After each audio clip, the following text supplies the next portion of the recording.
Welcome to Arlington Public News. I'm Carla Dorado. And I'm Paul Werlin. Thanks for joining us. In this edition of APN, discussion of a proposed affordable housing project is delayed after developers ask for more time to make their case. Plus, the days of free parking in Arlington Center are numbered as parking meters get installed. Happy joy, happy joy, happy joy now. And a lovable puppet comes to town, showing young and old how to stay calm when problems arise. That and more next. Stay with us.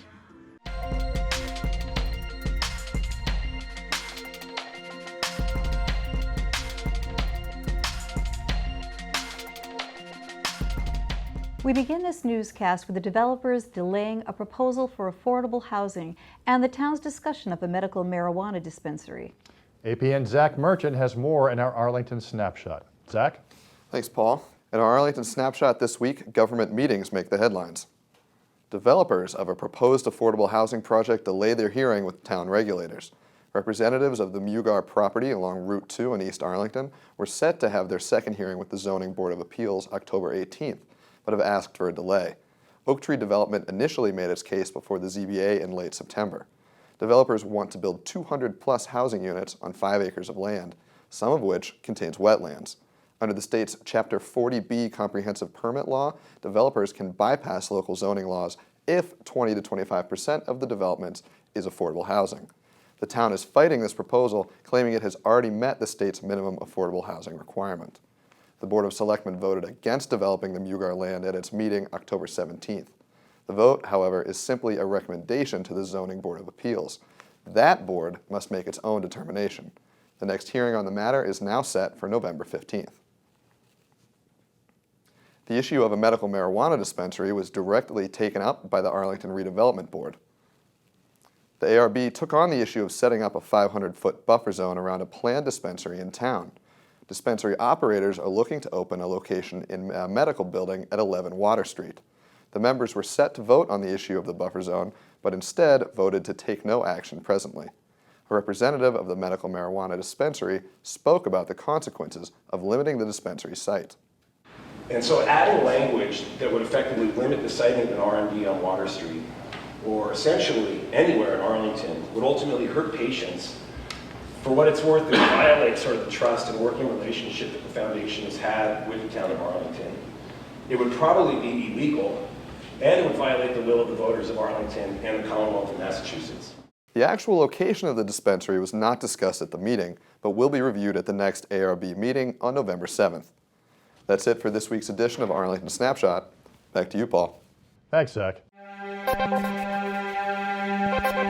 Parking meters are coming to Arlington Center. The parking meters started going in last week and will be up and running in early November. The meters are meant to encourage turnover of so-called premium parking spots along Massachusetts Avenue and side streets in the center. But to help those making quick stops, the town will allow the first 15 minutes of parking at the meters to be free. APN's Heather Pearson has the story. Don't exchange your coins just yet. These poles going in will soon house parking meters along Massachusetts Avenue. Despite free parking along Mass Ave for years, some residents are not fazed by the meters coming in. Belmont, Somerville, Medford, they've all had them for years. And as a homeowner, if it helps keep my property taxes lower, I'm okay with it. The first 15 minutes are free. I can come in here, get my coffee, and leave and not have to pay anything. And it's fabulous. Money comes to the town.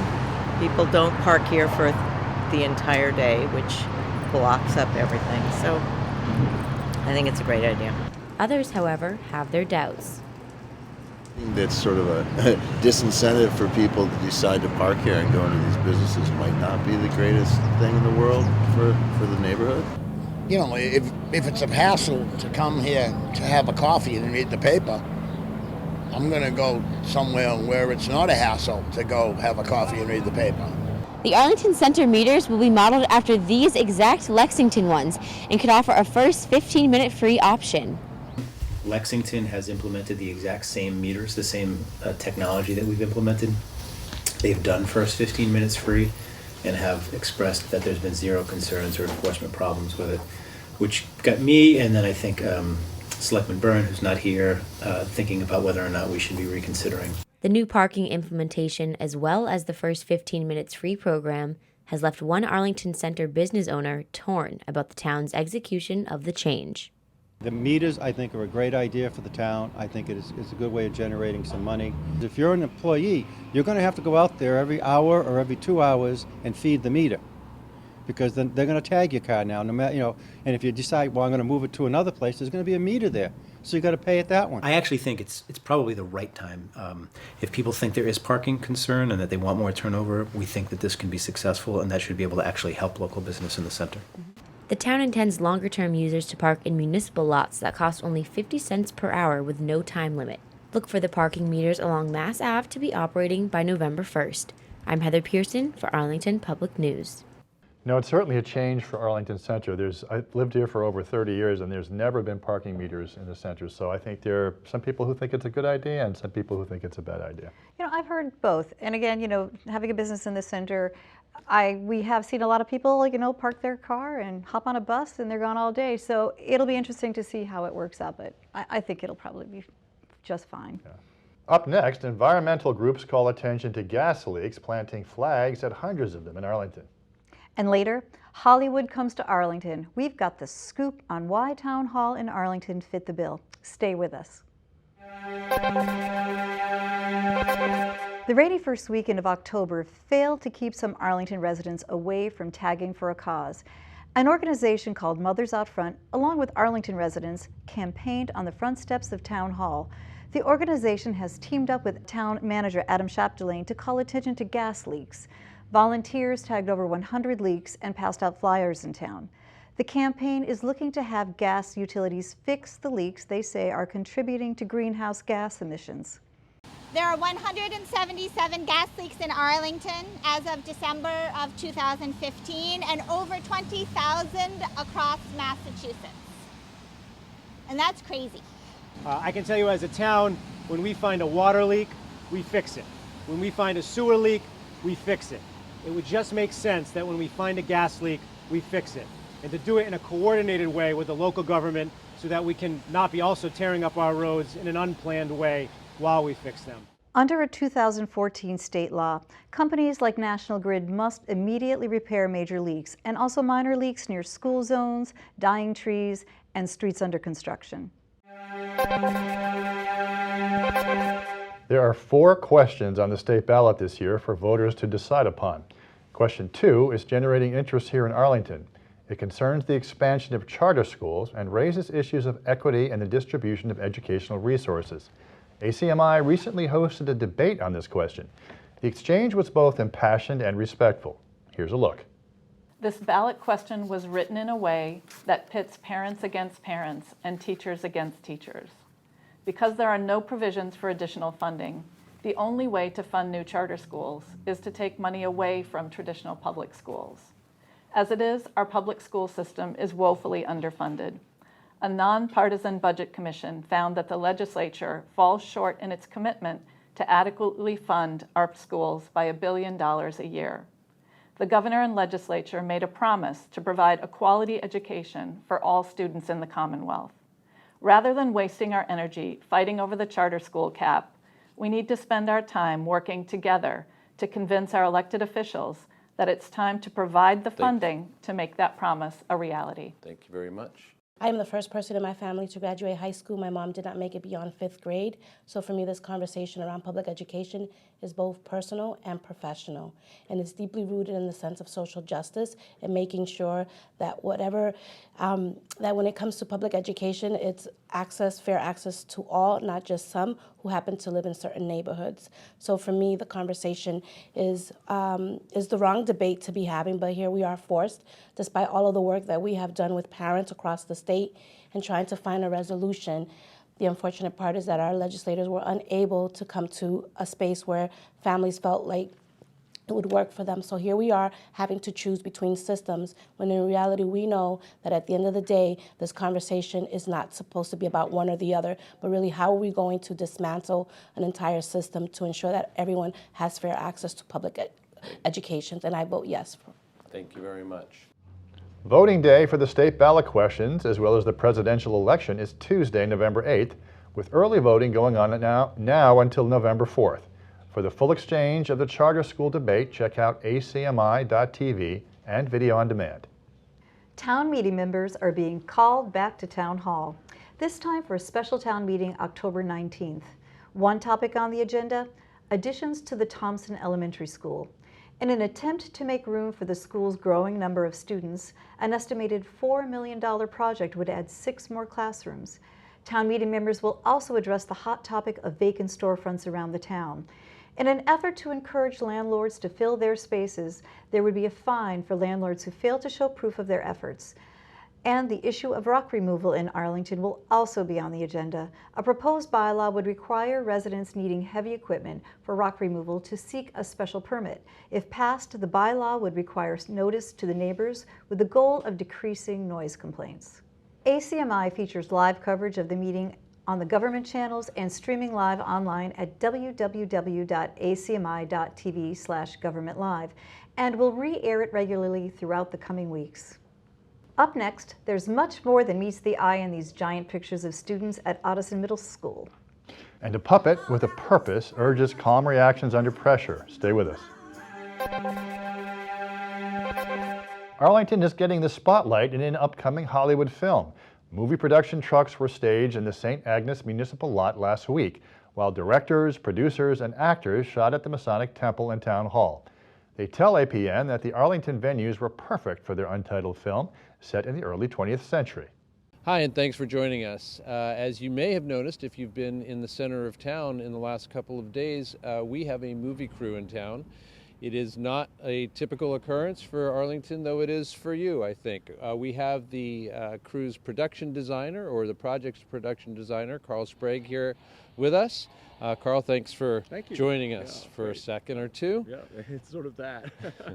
Can you just tell us what can you tell us about the project that people may have seen? I'm not sure how much I'm supposed to say. Right now, the project's untitled, so that's unsatisfactory.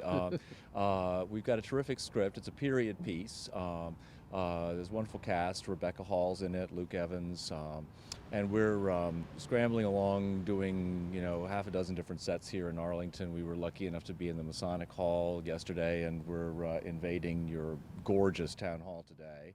And it's a treat to be here. It's a nice place to be working, and it's a beautiful spot.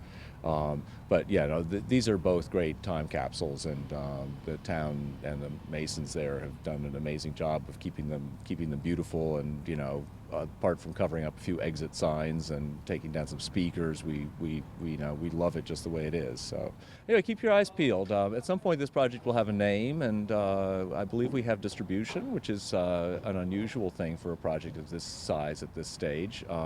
So keep your eyes peeled, and you'll get a glimpse of Arlington. All right. Well, as a part of the vanguard of the thriving independent film scene here in Massachusetts, we'll call you that. We'll wish you the best of luck, and thank you for your time. Thank you so much. All right. Great. Nice to talk to you. Okay. Sorry Thanks very to be much. so quick.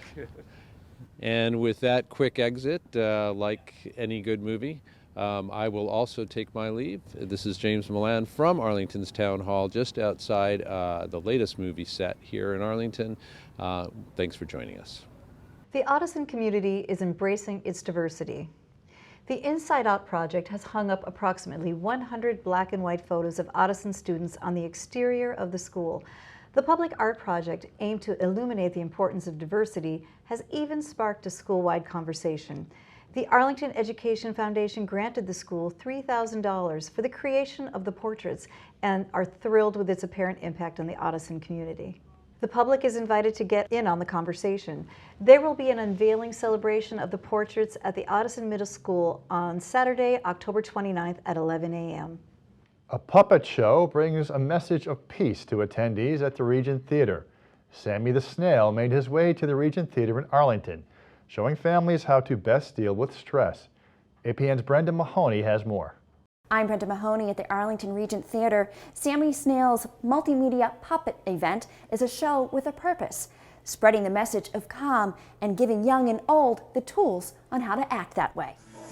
Well, I'm off to save the Speedy World. Through video and a live performance, Sammy the Snail has to face everyday problems, but much like ourselves, struggles to stay calm and positive. We think that families are challenged. It's a busy, crazy world, and everybody needs skills in their toolbox for how to create great relationships. You learned about heart power. The tool puppeteer and ventriloquist Leslie Smith uses is from a program called Heart Math. It focuses on making sure the brain is in tune with the heart. We're touching our heart, and we're using heart focus and heart breathing and then heart appreciation to actually shift our brain waves and our heart waves to bring them into coherence. Something young and older can relate to. It was really entertaining and exciting and really amazing.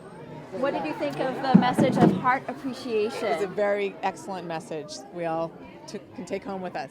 It was resonant today with the politics the way they are, divisive. We should be more open, more loving. Absolutely. The kind of takeaway the nonprofit performing arts organization that brought Sammy Snails to the Regent Theater, Imagine Studios, hopes for. It's more important than ever, and so we hope that our show will remind people of the importance of peace and love and joy and togetherness rather than separation. Brenda Mahoney, Arlington Public News. The National Ovarian Cancer Society is getting the word out about signs and symptoms of life-threatening disease. The state chapter is based right here in Arlington. They recently held a 5K run walk in Boston that APN's Zach Merchant and Kayla Chiara attended. Here's a look. Rainy weather couldn't dampen the spirits of thousands in attendance at this year's National Ovarian Cancer Coalition walk at Carson Beach. Put on by the organization's Arlington-based Massachusetts chapter, the event offered an opportunity to show support to loved ones battling ovarian cancer. Runners on your mark. Get set. Go! Come on, fans, cheer on these runners. Let's make some noise. My friend lost her daughter, and there's not much you can do to help her. So if this can help in a little way, then Absolutely. That's what we're doing. Well, we run for my daughter. My daughter died of ovarian cancer 18 years ago, and we have been here for 17 years, ever since it started. 10 years ago, there was nothing. And now all these big name sponsors are here, and all these people are just getting bigger and bigger and bigger. And the silence is getting broken in a sense, so it's awesome. The NOCC walk also shined a spotlight on the need to continue fundraising for ovarian cancer research. At last year's walk, over 1,300 participants raised more than $250,000. The National Ovarian Cancer Coalition really just works tirelessly to make sure that we can find a cure and also provide more quality of life for survivors. And those volunteers today that have come out to help the local chapter raise money that will go to that very cause is just, it's overwhelming. There's just no better word. Education was emphasized throughout the day. One of the NOCC's goals is to eradicate misconceptions of the so-called silent killer. There are some symptoms. So one of the myths is that there are no symptoms, or it's a silent disease. The symptoms include abdominal bloating. The symptoms include a feeling of fullness. Symptoms include having to urinate more frequently, and abdominal or pelvic pain. So it is just a fact that women diagnosed with ovarian cancer will often have those symptoms for a number of months. At the end of this, we hope to transform this disease so that every patient lives long, and that there's a community of survivors who could communicate with each other. I had been complaining for 2.5 years about all of these symptoms that were increasing in strength. I did not have a clue. And as a result, but once I heard, oh, it's ovarian cancer, and here are the symptoms, the information is like ka-ching, ka-ching, ka-ching. The only reason I'm here is because I noticed symptoms that nobody else noticed or could notice. I'm the only one living in my body, so I know when something is off. And then I pursued those symptoms with doctors. You know your body better than anybody else, and you are on really the first line of defense. And I think the single biggest prognosticator of how someone is going to do who has been diagnosed with this disease is how early it gets diagnosed. We are stronger than ovarian cancer, And we are here to connect with each other and make that statement. So thank you all, everybody being here today. From countless conversations with survivors, family members, and friends throughout the day, it's impossible to ignore the overwhelming love that permeates this community. And through the work of the NOCC and its countless volunteers around the country, the March to Curing Ovarian Cancer is charging forward. For Arlington Public News, I'm Zach Merchant. Well, that's a very important segment on ovarian cancer. I think it's really important that everybody knows the signs and symptoms. Yes, and on a lighter note, I thought Sammy the snail guy, I think that puppet, he was pretty cute, and he had a pretty good message to bring to everybody, don't you think? Yes, he was almost as cute as you, Paul. Almost, almost. You're cuter. Oh, thank you. Thank you for joining Arlington Public News as we explore events and issues affecting Arlington. Check out extended interviews and our latest segments on the web at news.acmi.tv. And don't forget to like us on Facebook and follow us on Twitter at Arlington Public. I'm Paul Werlin. And I'm Carla Dorado. Thanks for joining us.